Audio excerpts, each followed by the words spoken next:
Kolama jenni ilgala jirenya Tarkan fihe gali ire jiru kenya Witine jalala atim bekne fude Kena bari subi irko konsin jede Galatam Kore tu simas Lamiri ya Rashad umri ishee waggaa 20 maqaan ishee Valentina Yaaqoob jedhamti.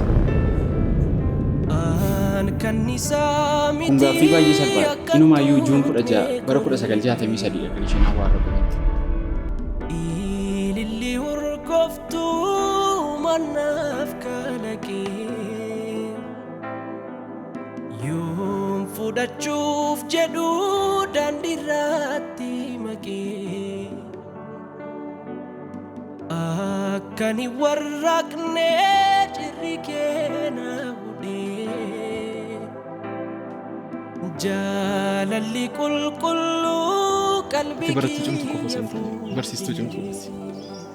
hayyoota addunyaa kanarraa waa'uman keessaa eenyuun dinqisiifatta?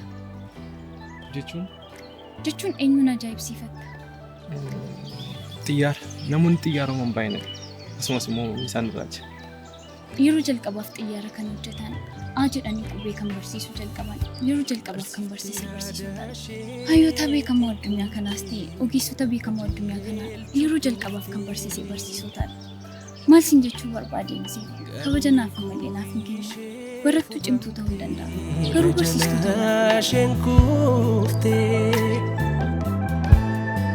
Ormata barsiisaa utubdee na dabarsuuf dhuftee Ormata jireenyaa na hubdee ofinaatti taatee Atoo geettii jaalalaa fi amanamtuu yoomiyyuu taanaan dhiira biraatti si shakku. amma kanatti waan na amanteef galatamu. Ani waan si amaneef tun taane ati waan amanamtuu naa taateef.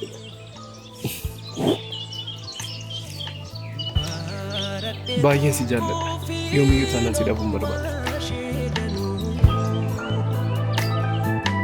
Jarraan kumaaf ta'ee karra yaadoo banuu argadhee dhaabeetiin wallaalee haadha koo kanaafan koo madhee hira jaalala hira jaalala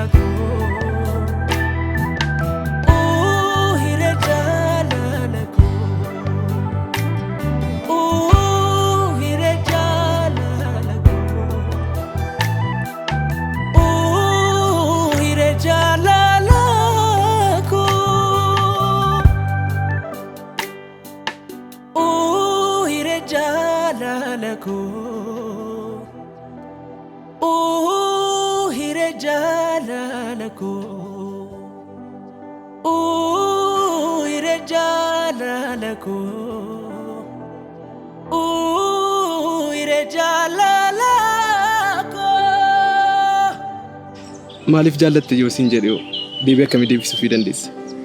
Jecha warra Noorwee tokko kanan baay'ee jaalladhutu jira. Jaalallii fi qilleensi tokkodha. Dhaga'uu malee arguu hin danda'a.